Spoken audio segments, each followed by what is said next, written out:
मैं जानता हूँ कि बाहर की जो मिलावटें हो रही हैं खाने पीने की चीज़ों में, वो तुम्हें भीतर तक डरा कर रख दी है। तुम्हें तनाव है इस बात का कि तुम अच्छा खा रहे हो, तुम खा भी रहे हो या फिर पता नहीं कहीं ये सब कुछ ज़हर ही तो नहीं परोसा जा रहा। पर देखो, मेरी एक बात समझो, तुम जैसे ही मुझे भोग लगा देते हो, जैसे ही मेरा नाम लेते हो, वो सारा खाना प्रसाद में परिवर्तित हो जाता है। और जब वो प्रसाद में परिवर्तित हो गया तो सोचने की आवश्यकता ही नहीं है। इसी वजह से मैंने ये नियम बना रखा है कि मैं चाहता हूँ कि मेरे सभी बच्चे खाने से, कुछ भी ग्रहण करने से पहले मेरा नाम लें।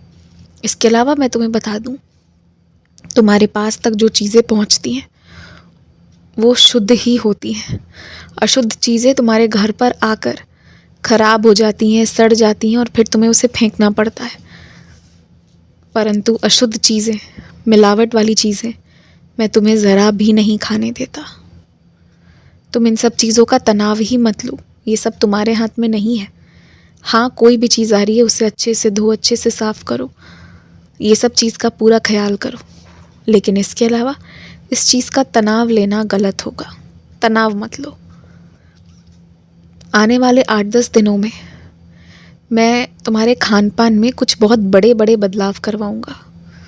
कुछ चीज़ें जो तुम नहीं खा रहे थे वो खाना शुरू कर दोगे और कुछ जो तुम खा रहे थे वो पूरी तरह मैं बंद करवा दूँगा। लेकिन उसका इतना सकारात्मक और इतना अच्छा असर होगा ना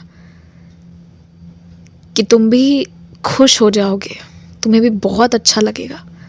और कभी भी देरी नहीं होती है, कभी भी ऐसा लगे कि शरीर साथ नहीं दे रहा है, लाचारी महसूस हो रही है, उसी क्षण एक प्रण लो कि तुम्हें अपने आप को सुधारना है।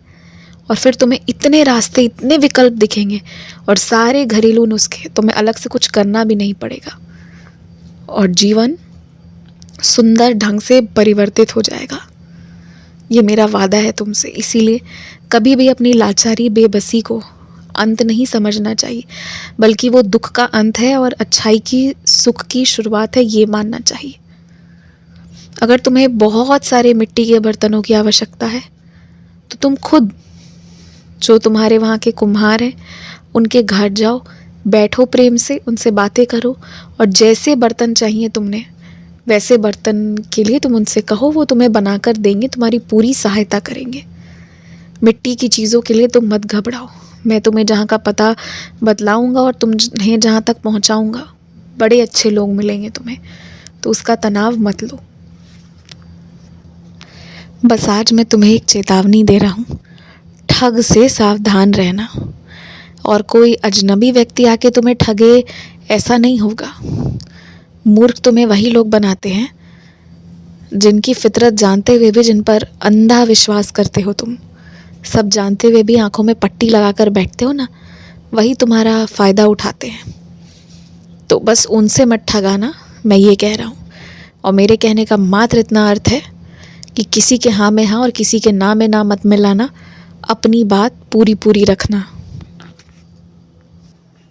जब कोई अच्छी चीज़ सीखते हो, पहले शांति से 1-1.5-2 महीने उसे अपनाओ और देखो कि उसका क्या असर तुम्हारे खुद के जीवन पर हो रहा है। जब उसका असर 2-3 महीने बहुत अच्छे से सकारात्मक तरीके से हो जाए, उसका अच्छा प्रभाव तुम्हें दिखे, किसी भी चीज़ से जुड़ी हुई हो, आर्थिक हो या फिर वो तुम्हारे शरीर से जुड़ी हुई चीज़ें हों, स्वास्थ्य से जुड़ी हुई चीज़ें हों या कुछ भी हो, फिर उसकी बातें औरों को बताओ। कम लोगों को बताओ, एकदम से सभी को मत बताओ, धीरे धीरे करके लोगों को बताना शुरू करो। फिर इससे इतनी तुम्हें अच्छाई, इस तरह से करके तुम्हें बहुत अच्छा लगेगा। और जब तुम्हारी आदत बन चुकी होगी, सब अच्छा हो चुका होगा, तो इसमें फिर ये भी दिक्कत नहीं आएगी कि तुम्हारी आदत छूट जाए, चाहे किसी के कुछ बोलने से कुछ बदल लो, क्योंकि तुमने तो खुद ही देखा हुआ होगा कि क्या फ़ायदा है। और फिर दूसरों को बताओगे, उनकी भलाई होगी, उससे भी तुम्हें खुशी मिलेगी। तो कोई भी चीज़ को पहले अपने ऊपर अपना कर कुछ महीने देख लो, अच्छा लगे, फिर उसे धीरे धीरे करके कम लोगों को बताकर धीरे धीरे शुरुआत करो। और अच्छाई की शक्ति ऐसी होती है कि वो धीरे धीरे प्रभाव में आती है और वो दूर दूर तक फैलेगी ही फैलेगी। मेरे मंदिर आज से आने का नियम उठा लो और रोज़ मेरे मंदिर आया करो, तो माना चाहोगे तो रोज़ आने का मौका भी तुम्हें मिल जाएगा। खूब खुश रहो, मुस्कुराते रहो। आयुष्मान भव।